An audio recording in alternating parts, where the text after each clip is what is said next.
Lord po, ang mataas na pagpupuri, pagdadakil at pagparangal ay sa ating pinakamamahal na Panginoong Hesus po lamang. At dubling paggalang sa ating minamahal at ginagalang mga magulang sa ating mahal na Panginoon, at pag-alala at pagsariwa sa mga aral at turo sa ating mga minamahal ginagalang na Pastor Evangelist Waldo Estrada Almeida, sa ating beloved assistant Pastor Leno C. Almeida, pagbati sa buong beloved Almeida family, beloved preachers, worker, beloved brethren, at sa inyo po mga minamahal, magandang hapon na po. Ako po yung magpapasalamat sa ating dakilang Diyos dahil nga po nangyari sa aking mahal na po. At nung nalagnat po siya, 6 na buwan pa lang po siya, baby pa po. Ang akala ko po normal lang ang lagnat niya. Baliwala lang sa akin yun. Tapos pagdating ko, galing ako ng gawain, tunasura ng lagnat niya. Sabi ko sa aking mga anak, aking manugang at saka sa aking anak, siguro may nagawa kayong hindi maganda sa mahal na Panginoon. Ba't ganyan yung mga anak mo? Lumuhod tayo at magsisi, manalangin. Sabi ng anak ko, umiyak daw yung beloved niya. Sabi ko, hindi po pwedeng iiyak-iyak ka. Matatawanan ka ng mitaning. Sabi ko, kailangan umiyak ka sa mahal na Panginoon. Lumuhod tayo para manalangin, para pagalingin ng iyong anak. Tapos pagkatapos po lumuhod po kami, huminga ko ng tawad sa mahal na pinalalong awa ko po sa mahal kong apo. Sabi ko, mahal na Panginoon, patawarin ninyo ko kung ano man pong nagawa namin pagkakasala sa inyo. Patawad po. At pagkatapos po, parang gumanda naman ng apo ko. Kinabukasan, sige pa rin. Humingi na po sila ng backup prayers sa lahat ng mga manggagawa, sa mga preachers. Pati pa po yung anak ng ating minamahal, ginagalang Evangelist Waldo Estrada. Humingi na po ang tulong ng aking anak. Tapos sabi ko, bakit wala? Siguro, meron talaga tayong nagawa ng kasalanan na hindi kalugod-lugod sa ating mahal na Panginoon. Sabi ko, humingi kayo ng tawad sa mahal na Panginoon. Hanggang sa naisip ko nung linggo, iba na talaga ang kulay ng aking apo. Parang hindi na talaga maganda. 6 na buwan pa lang po siya. Hindi niya kaya yung ganung sobrang taas ng lagnat niya. Napayak po ako. Sabi ko, mahal na Panginoon, maawa po kayo. Pagalingin mo nga po ko. Magpapasalamat na po ako sa iyo. Kasi po, niyaya po ako palagi. Umiiwas po ako. Sabi ko, saka na lang. Ay, naramdaman ko na masyado na pong mainit ng aking apo. Hanggang sa pagbalik ko nung linggo po, mainit pa rin siya. Sabi ko, lumuhod na naman ako. Mahal na Panginoon. Kung pong nagawa ng mag-asawa, patawarin niyo. Sabi ko, hindi kayo po pwedeng ganun-ganun lang. Lumuhod kayo sa mahal na Panginoon, humingi kayo ng tawad. Kung gusto niyo gumaling ang anak niyo, lumuhod kayo sa mahal na Panginoon, humingi kayo ng tawad. Kung naman kung nagawa pagkakasala niyo. Hanggang sa kinabukasan, maayos na po yung bata, gumaling na siya. Hanggang sa bumalik uli yung lagnat niya. Sabi ko, sa totoo lang po mga minamahal, ayoko pa talaga magpapacheck up. At naisip ko, sabi ko, para malaman ko lang kung ano ang nangyari ng apo ko.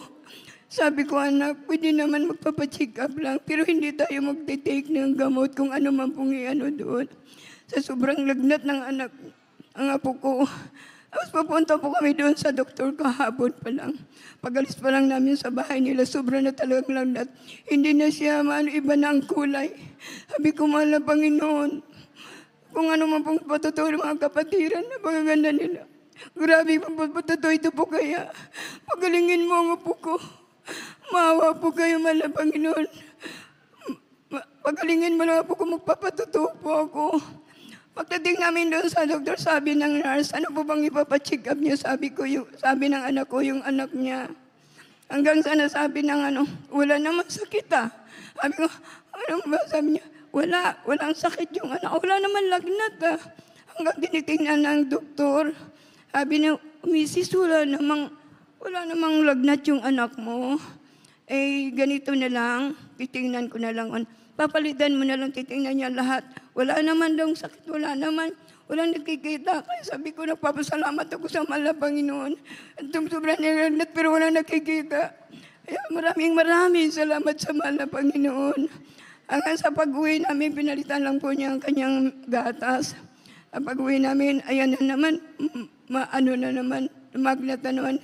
Kanina sabi ko, hindi na talaga ako mapatubig-tubig, magpapasalamat na po talaga ako. Kaya nagpapasalamat ako, mahal na Panginoon, na ngayon maayos na po ang aking apo, hallelujah. At hindi lang po yun, mga minamahal. Yung aking beloved husband, nung natin doon, anniversary natin doon sa Amoranto, naiwan po siya at ang aking apo.